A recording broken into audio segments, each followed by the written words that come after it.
Happy Dutch Einheit. Ayan, mag-fruits to kaming dalawang magjowa. Mag-breakfast, o diba? German breakfast. Ayan da. And of course,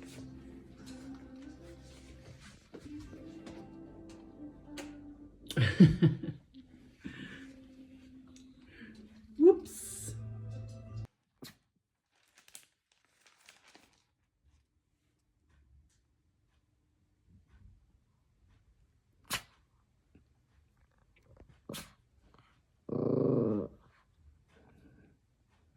Ikaw ha, maldita ka talaga. Manang-mana ka. Victoria.